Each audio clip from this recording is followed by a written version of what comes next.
Hello दोस्तों, हमने अपना पिछली क्लास में जो पार्ट वन हमारा रहा है यूपीपीएससी के जो एग्ज़ाम पेपर का, तो उसमें हमने देखा था कि जो एक्स ऑफिशियो चेयरमैन हैं एनडीएमए के, नेशनल डिज़ास्टर मैनेजमेंट अथॉरिटी के, वो कौन होते हैं? आपके प्राइम मिनिस्टर। ठीक है, तो देखिए प्राइम मिनिस्टर कौन है आज की डेट में, करंट टाइम में? नरेंद्र दामोदर दास मोदी। ठीक है, और जो आपके होम मिनिस्टर हैं प्रेजेंट टाइम में, वो हैं अमित शाह। ठीक, और जो डिफेंस मिनिस्टर हैं ये हैं आपके राजनाथ सिंह। ठीक है, और जो आपके हेल्थ मिनिस्टर हैं, फैमिली एंड हेल्थ मिनिस्टर, इसके जो मिनिस्टर हैं पहले थे डॉक्टर हर्षवर्धन और अब है डॉक्टर मनसुख मांडिया। ठीक है, मनसुख मांडिया, ये हैं अभी आपके हेल्थ मिनिस्टर। ठीक, तो फिर हम बात करते हैं अपने अगले क्वेश्चन की तरफ चलते हैं। तो हमारा नेक्स्ट क्वेश्चन क्या कहता है कि ये कहता है कि जो पुलिट्जर अवार्ड है, पुलिट्जर अवार्ड बेसिकली किसमें, जर्नलिज्म में दिया जाता है। जर्नलिज्म में आपको पुलिट्जर अवार्ड मिलता है। ठीक है, तो 2021 का जो पुलिट्जर अवार्ड है वो किस न्यूज़पेपर या मैगजीन को दिया गया? ये न्यूज़पेपर की लिस्ट दी गई है, मैगजीन की लिस्ट दी गई है, इसने पब्लिक सर्विस कैटेगरी में अच्छा काम किया है। तो इसका जो आंसर है वो है न्यूयॉर्क टाइम्स। न्यूयॉर्क टाइम्स को पुलिट्जर अवार्ड मिला है 2021 का under the category of public service. ठीक है, चलिए फिर हम बात करते हैं अपने अगले क्वेश्चन के बारे में। इसमें क्या कहता है कि ये कई कुछ रिपोर्ट्स और इवेंट्स दिए हुए हैं और इनको क्रोनोलॉजिकल ऑर्डर में अरेंज करना है। ठीक है, तो देखिए क्रोनोलॉजिकल ऑर्डर में क्या मतलब होता है इसका, तो मीनिंग ये है कि जो सबसे पहले हुआ, फर्स्ट, फिर सेकंड, फिर थर्ड, फिर फोर्थ, इस तरीके से जो इवेंट होते गए उस सीक्वेंस में इसको लगाना है। ठीक है, तो चलिए पहले हम इन रिपोर्ट्स या एक्ट्स जो भी दिए हुए हैं इनके बारे में थोड़ा सा देख लेते हैं क्या क्या है। तो देखिए जो ये शारदा एक्ट है ये आया था 1929 में। ठीक, ये था बेसिकली आपका चाइल्ड मैरिज एक्ट, जो था मैरिज रिस्ट्रेन एक्ट। ठीक है, जो आपका चाइल्ड मैरिज हो रही थी, बाल विवाह, उसको रोकथाम के लिए ये एक्ट लाया गया था। ठीक है, और इस एक्ट में जब ये लाया गया 1929 में, उस टाइम पर एक एज सेटअप किया गया कि जो गर्ल चाइल्ड है, गर्ल, उसकी एज जो है वो कितनी रहेगी, 14 ईयर्स, और बॉय की जो है, जो बॉय है लड़का, उसकी उम्र रखी गई 15 साल। ठीक है, उसके बाद 1949 में, ठीक है, आफ्टर इंडिपेंडेंस, जो इसमें चेंजेस हुए, जो गर्ल की एज है उसे क्या कर दिया गया, 15 ईयर कर दिया गया इस टाइम पे 1949 में, और बॉय की एज जो है वो 15 सेम बनी रही। उसके बाद फिर कुछ और अमेंडमेंट हुए इस एक्ट में, चाइल्ड मैरिज रिस्ट्रेंट एक्ट में, ये हुआ 1978 में। इसमें जो है गर्ल चाइल्ड जो है, गर्ल, उसकी एज को बढ़ा दिया 15 से 18 साल की। ठीक है, जो गर्ल है उसकी मिनिमम एज जो रखी गई वो 18 साल, वो इस ईयर में कर दिया गया। फिर जो बॉय है, लड़का है, उसकी एज इसमें बढ़ा के 15 से आपकी क्या कर दी गई, 15 से कर दी गई 21 साल। ठीक है, अरे सॉरी, इसमें जो बॉय की एज थी जो आपका 49 था, उसमें 18 कर दी गई थी बॉय की एज। ठीक है, ये हो गया आपका बॉय का 21 एज। ठीक है, तो ये इवेंट हुआ आपका 1929 में। फिर हम बात करते हैं नेहरू रिपोर्ट की। ठीक है, नेहरू रिपोर्ट आई थी 1928 में। ठीक है, अब ये नेहरू कौन से हैं? ये हैं आपके मोतीलाल नेहरू। मोतीलाल नेहरू के बारे में यहाँ बात कर रहे हैं। ठीक है, थोड़ा सा रबिंग कर लेते हैं। चलिए, ये शारदा एक्ट जो था ये कब आया हमारा, 1929 में। फिर नेहरू एक्ट आया आपका 1928 में। ठीक है, और नेहरू एक्ट में क्या बात कही गई, इन्होंने कहा कि भाई इन्हें फेडरल स्ट्रक्चर बनाया जाए, एक कॉन्स्टिट्यूशन का सेटअप किया जाए, इस तरीके की संविधान बनाया जाए, इस तरीके की कुछ बात नेहरू रिपोर्ट में की गई थी। ठीक है, और ये आया 1928 में। जैसे कि अब देखिए, फिर ये है आपका साइमन कमीशन।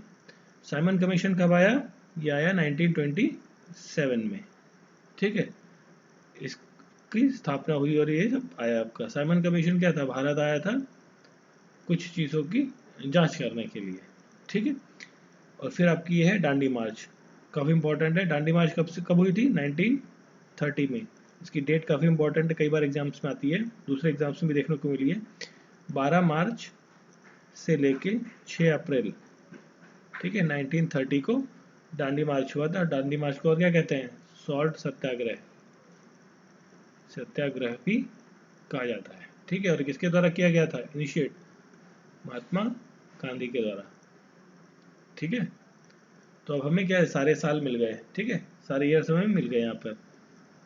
ठीक है, देखिए आपका क्या था? पहला शारदा एक्ट 1929 में, फिर नेहरू रिपोर्ट 1928 में, साइमन कमीशन 1927 में, और ये 1930 में। ठीक है, तो हमको अरेंज करना है क्रोनोलॉजिकल। तो देखिए सबसे पहले क्या हुआ आपका,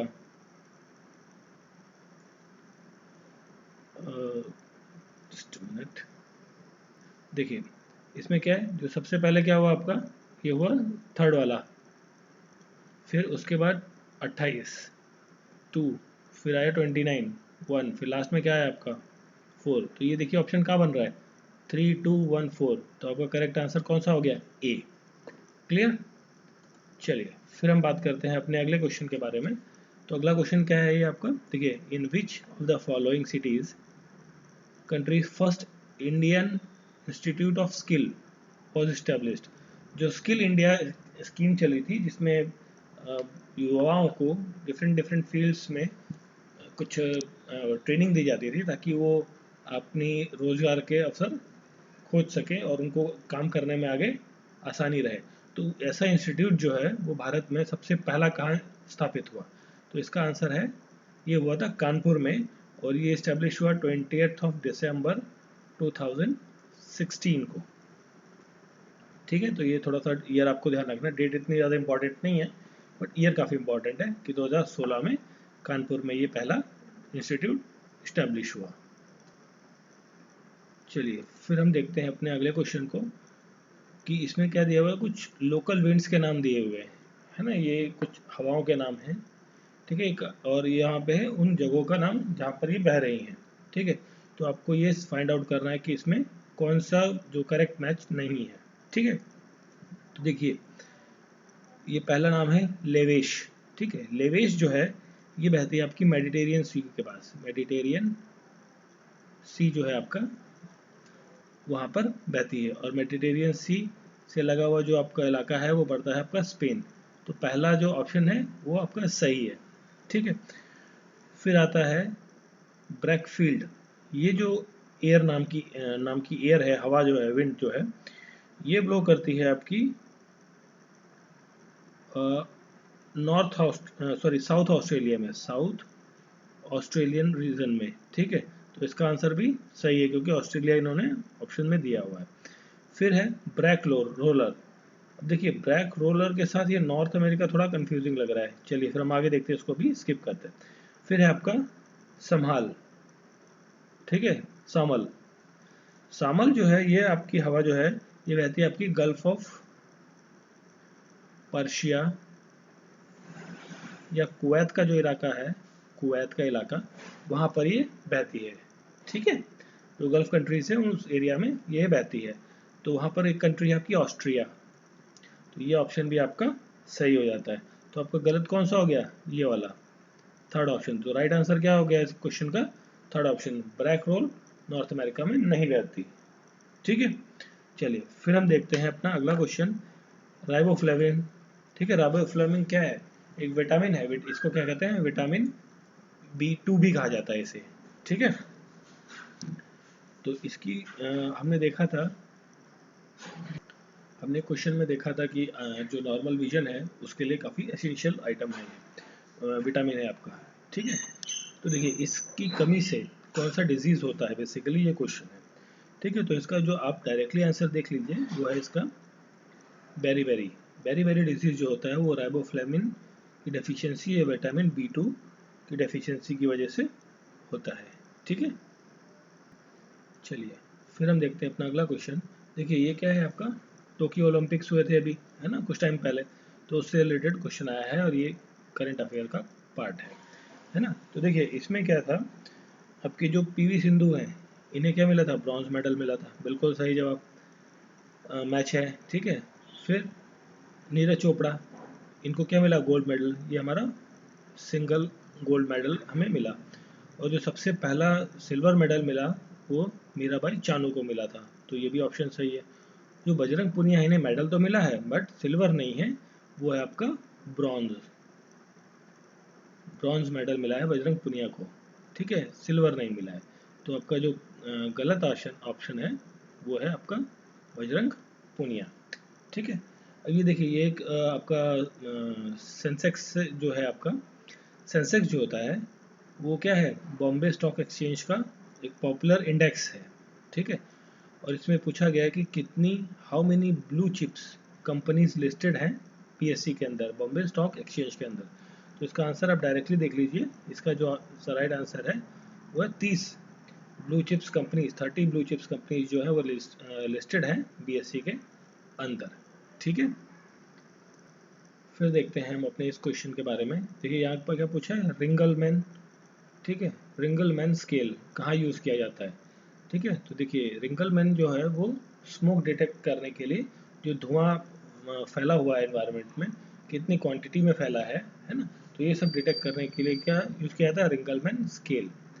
ठीक है, अब देखिए यहाँ क्या है, पॉल्यूटेड वाटर को मेजर करने के लिए, पॉल्यूटेड वाटर को मेजर करने के लिए जो यूज़ किया जाता है वो है आपका एक तरीके से टर्बिडिटी मीटर, टर्बिडिटी मीटर। ठीक है, टर्बिडिटी मीटर आपको यूज़ किया जाता है वाटर पोल्यूशन को मेजर करने के लिए। ठीक है, और जो फॉग है, फॉग को मेजर करने के लिए गैर्बर, गैर्बर नाम का एक इंस्ट्रूमेंट है वो यूज़ किया जाता है। ठीक, और जो नॉइस को मेजर करने के लिए वो होता है डोसीमीटर।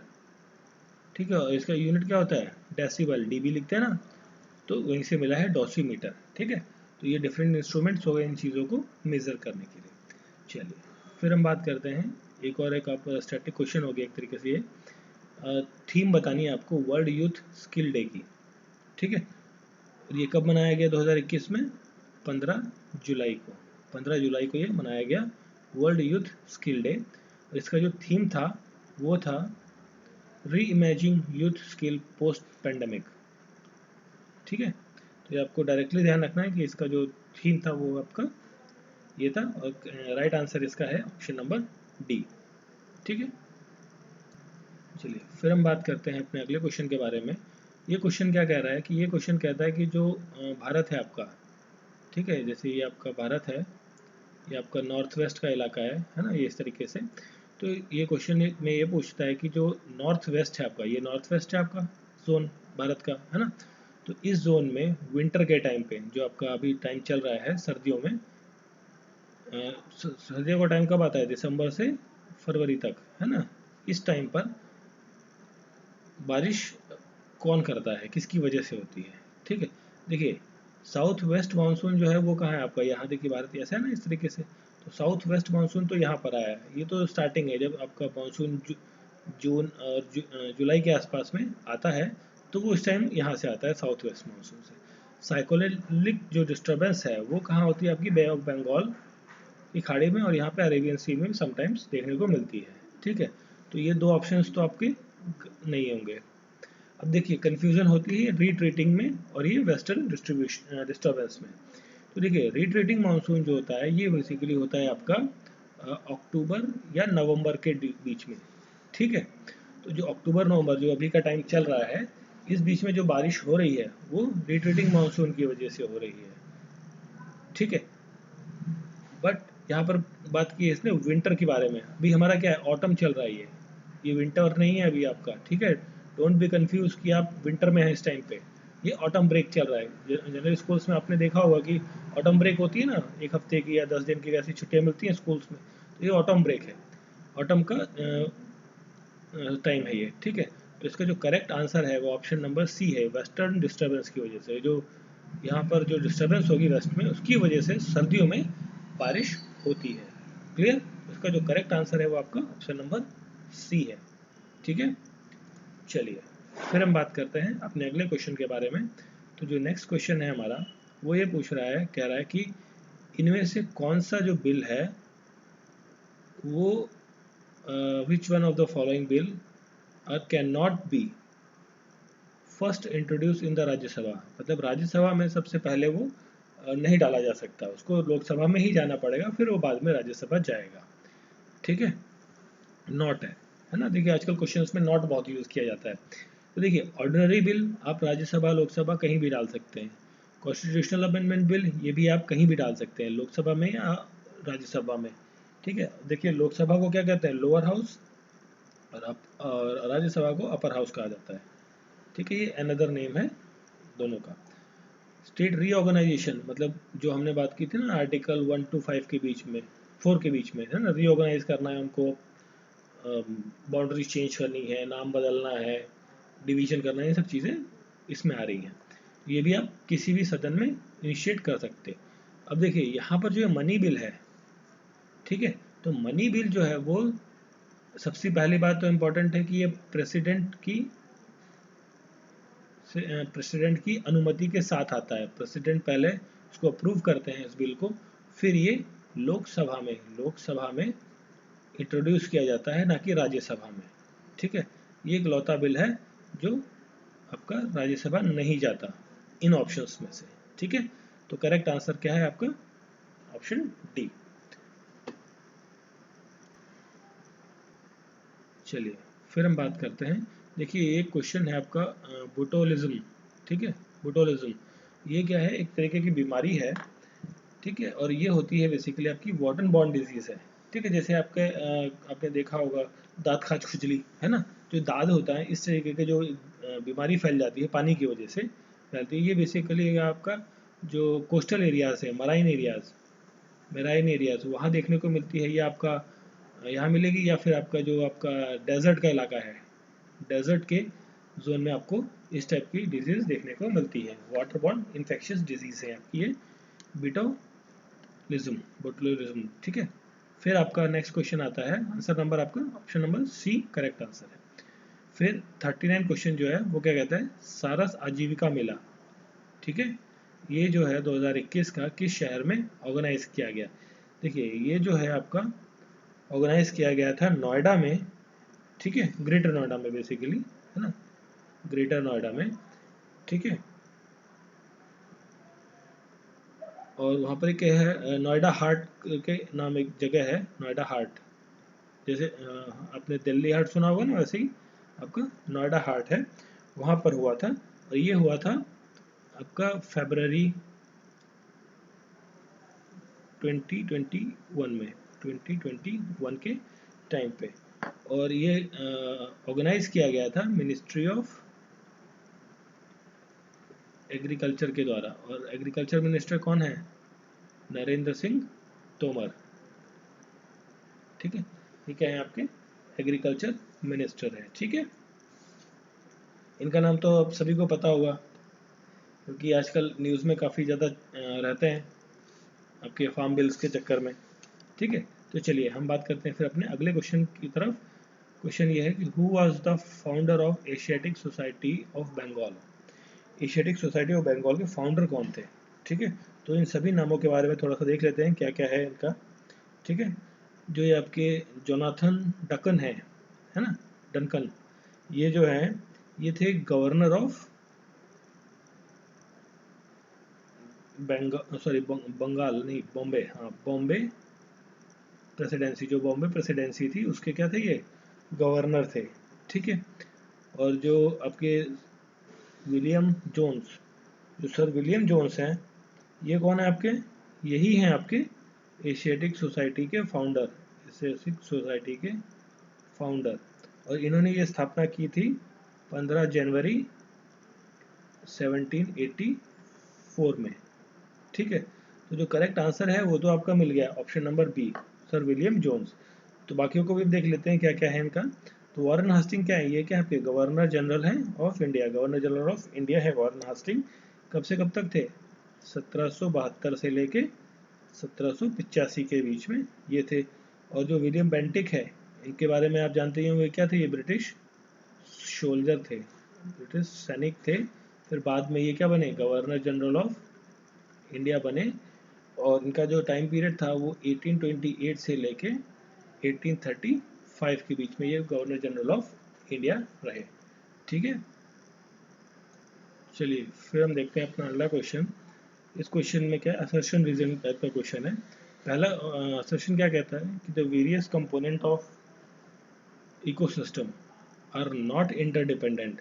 देखिए यहाँ लगा दिया इसने नॉट, है ना। तो ये स्टेटमेंट क्या है आपकी, गलत हो जाती है, असर्शन आपका गलत हो जाता है। क्योंकि देखिए कोई भी चेन है इकोसिस्टम के अंदर, है ना, चाहे आप वॉर्म से ले लें, जो आपका अर्थ वॉर्म है ना, अर्थ वॉर्म, वहाँ से लेके आप जो आपका ह्यूमन बींग है ना, तो सारी चीज़ें क्या है, अर्थ वॉर्म है, फिर प्लांट्स आएगा, फिर कार्निवोरस आएगा, ओमनीवोरस आएगा, ये सारे जो चेन्स हैं ये क्या एक दूसरे से डिपेंडेंट है। तो इंटर डिपेंडेंट तो है ही सारे, नॉट तो वाला ऑप्शन बनेगा ही नहीं, है ना, तो ये आपका गलत हो गया। फिर बात करता है कि ह्यूमन एक्टिविटीज़ जो है आपकी वो इम्पैक्ट करती हैं किस पे, इन्वायरमेंट पे, डेफिनेटली करती हैं। ह्यूमन एक्टिविटीज़ की वजह से क्या है, आज का इन्वायरमेंट जो है काफ़ी ज़्यादा हार्श हो चुका है ना। तो ये सेकंड ऑप्शन है रीज़न, वो तो सही है, बट पहला जो असर्शन है वो गलत है। तो जो आपका करेक्ट आंसर बना वो कौन सा बना, फर्स्ट रॉन्ग और सेकंड ट्रू, तो डी ऑप्शन करेक्ट हो गया आपका।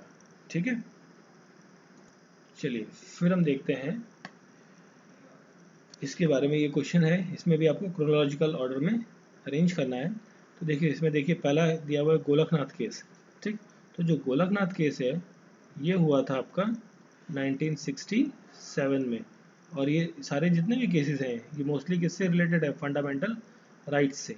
ठीक, और फिर एक आपका लैंडमार्क केस है, ठीक है, केशवानंद भारती केस, ये हुआ था आपका 1973 में, ये भी किससे रिलेटेड है, फंडामेंटल राइट से रिलेटेड है। ठीक, और इसी केस के बाद ही जो बेसिक स्ट्रक्चर ऑफ कॉन्स्टिट्यूशन है, बेसिक स्ट्रक्चर ऑफ कॉन्स्टिट्यूशन, इसकी बात निकल के आई और ये कही गई थी सुप्रीम कोर्ट के द्वारा।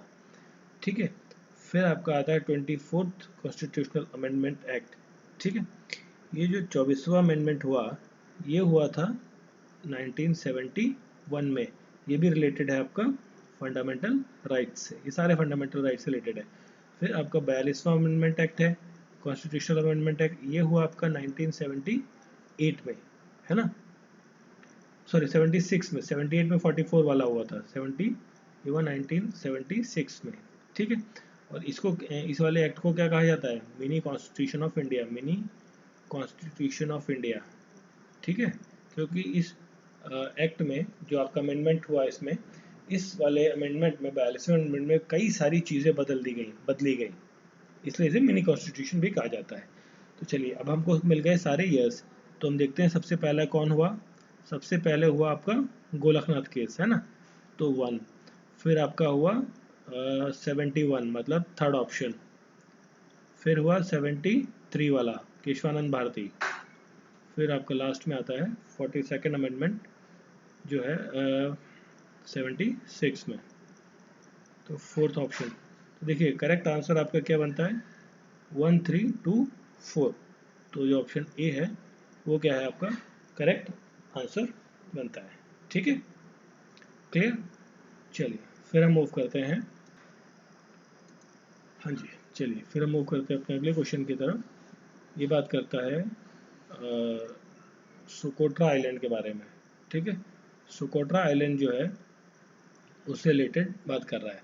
तो देखिए क्या कुछ ऑप्शन दे रहा है, पहला कि ये जो आइलैंड है, आइलैंड ऑफ ओमान, जो हो कहाँ सिचुएटेड है, अरेबियन सी में, ये क्वेश्चन पूछ रहा है। ठीक है, तो देखिए इसका जो, तो देखिए ये क्या है, ओमान का आइलैंड नहीं है, ये जो आपका आइलैंड है सोकोट्रा, ये यमन का आइलैंड है, यमन जो कंट्री है उसका आइलैंड है। तो जो पहला ऑप्शन है वो क्या हो गया, गलत। फिर ये बात करता है कि ये जो आइलैंड है इसको क्या यूनेस्को साइट आपकी 2008 में मिला है हेरिटेज का। तो ये ऑप्शन बिल्कुल सही है। तो देखिए करेक्ट आंसर क्या हो गया आपका, ऑप्शन नंबर बी, है ना। तो इसका करेक्ट आंसर मिल गया आपको, ठीक है। चलिए फिर हम देखते हैं ये जो हमारा अगला क्वेश्चन है, ये एक एक्सरसाइज हुई कटलास एक्सप्रेस, ठीक है। इसमें भारत के किस जहाज ने पार्टिसिपेट किया था। तो इसका जो करेक्ट आंसर है वो है INS तलवार, ठीक है। तो हम बाकी ऑप्शंस को भी देख लेते हैं क्या क्या है।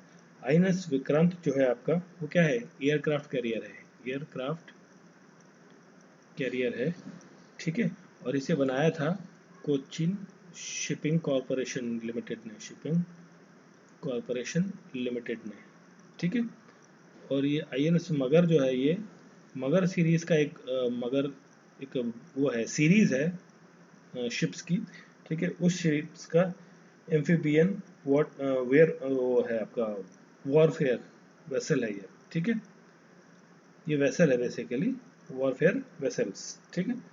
और इसे बनाया था जो आपका है garden reach ship building and engineering में, ठीक है। और ये कहाँ पर है आपकी कोलकाता में है, ठीक है। कोलकाता में इसका हेडक्वार्टर है। और INS तलवार जो है तलवार सीरीज की एक शिप है आपकी, ठीक है। ये बेसिकली फ्रिगेड है, ठीक है, फ्रिगेड, ठीक। और ये हमने लिया है रशिया से, ठीक। और INS विक्रमादित्य जो है ये भी क्या है आपका एयरक्राफ्ट कैरियर है, जो भी हमें कहाँ से मिला है, रशिया से, ठीक है। चलिए फिर हम देख रहे हैं अपना नेक्स्ट क्वेश्चन। इसमें क्या पूछा है कि which one of the following is not a major cocoa producer, ठीक है। कोको प्रोड्यूसर कंट्री नहीं है, ठीक है। तो सबसे पहले हम देख लेते हैं कि मेजर कोको प्रोड्यूसर कंट्रीज कौन कौन सी हैं, है ना। तो देखिए सबसे पहले आपकी एक है ब्राज़ील, है ना। फिर है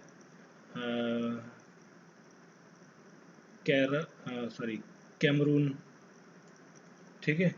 फिर है डोमिनिकियन, ठीक है। फिर है मैक्सिको, नाइजीरिया, ठीक है। आइवरी कोस्ट, गाना, ये सब क्या है आपकी मेजर कोको प्रोड्यूसिंग कंट्रीज हैं, ठीक है। तो चलिए इसमें देखते हैं क्या क्या है आपका। देखिए ये वाला ऑप्शन में है आपके आइवरी कोस्ट भी है आपके पास, गाना भी है। तो ये वाला जो है आपका लातविया जो आपका ऑप्शन है ये करेक्ट आंसर बनेगा आपका इस क्वेश्चन का, कि ये वाला जो है कोको प्रोड्यूसर कंट्री नहीं है, ठीक है। मेजर नहीं है, थोड़ा बहुत शायद होता होगा बट मैक्सिमम नहीं होता है यहाँ पे, ठीक है। और जो गाना है ये क्या है, टॉप पे है, सबसे ज़्यादा आपका कोको गाना में ही प्रोड्यूस होता है, ठीक है। चलिए फिर हम देखते हैं विच of the following has a zero charge, किस पार्टिकल्स का चार्ज जीरो होता है। और जीरो किसका होगा, न्यूट्रल जो होगा। न्यूट्रल कौन है, न्यूट्रिनो, इसका क्या है आपका चार्जेस जीरो। ये positive charge, neutral negative, alpha भी समथिंग कुछ रखता है अपना, और इसको ये आपका जीरो चार्ज, इसमें कोई चार्ज नहीं होता है, ठीक है। और इसका जो मास होता है न्यूट्रिनो का वो होता है 1.6 इंटू 10⁻⁻27 kg, ठीक है।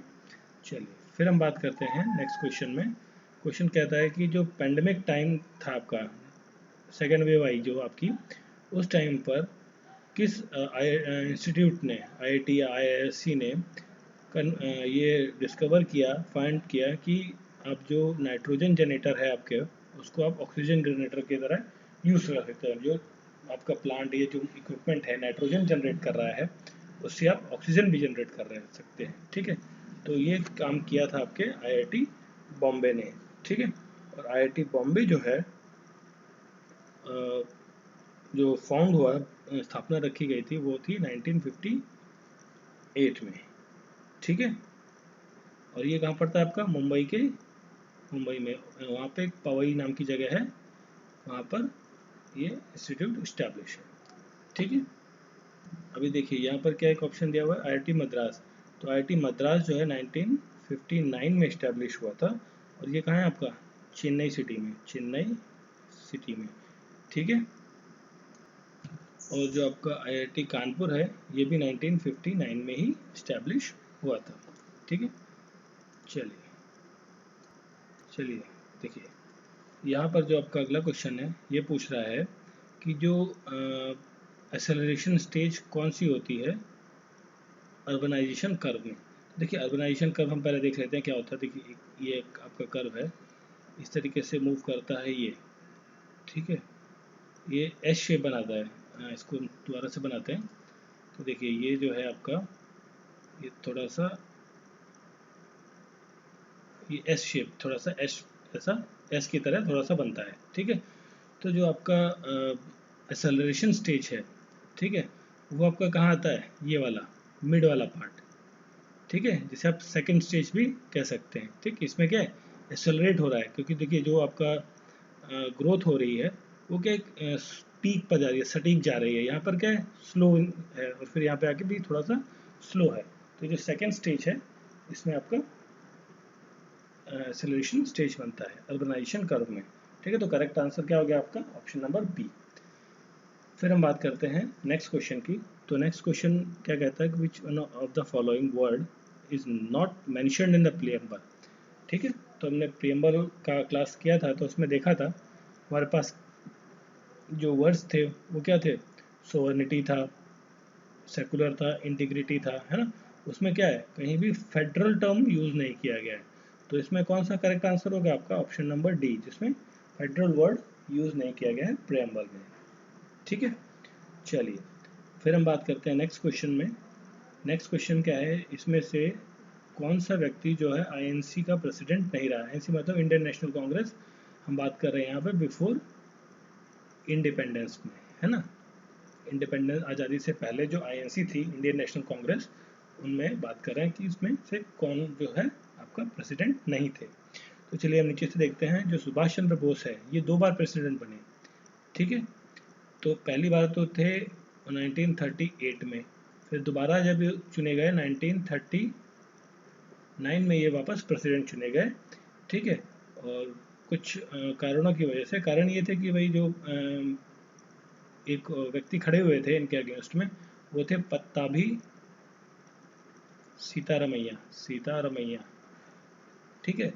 तो वो इनके अगेंस्ट खड़े हुए थे, वो हार गए थे इनसे इलेक्शन, ठीक है। और जो इनको सपोर्ट था वो था महात्मा गांधी का।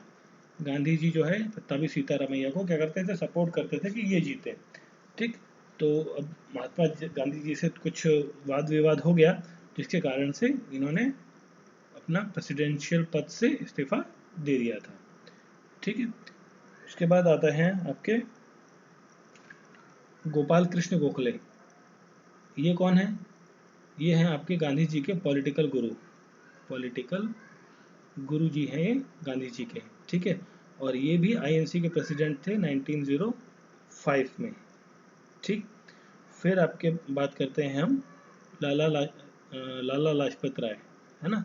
लाला लाजपत राय, साइमन कमीशन से नाम याद होगा आपको कि इनका जो नाम है, साइमन कमीशन में इनकी, साइमन कमीशन जब भारत आया था, ठीक है, 1927 में, उस टाइम पर इनका साइमन का विद्रोह करते हुए इनकी मृत्यु हो गई थी, ठीक है। और ये भी जो थे लाला लाजपत राय 1928 में INC के प्रेसिडेंट थे उस टाइम पर, ठीक है, जिस टाइम पर ये साइमन कमीशन का विद्रोह कर रहे थे, ठीक। अब जो बचे आपके बाल गंगाधर तिलक जो है वो INC के प्रेसिडेंट कभी नहीं बने, ठीक है।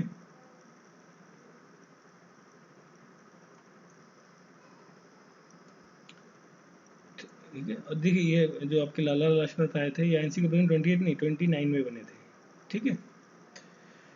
और ये आपके बाल गंगाधर तिलक प्रेसिडेंट नहीं बने। और इनको और क्या कहा जाता है, इनको कहा जाता है बाल गंगाधर तिलक को लोकनायक,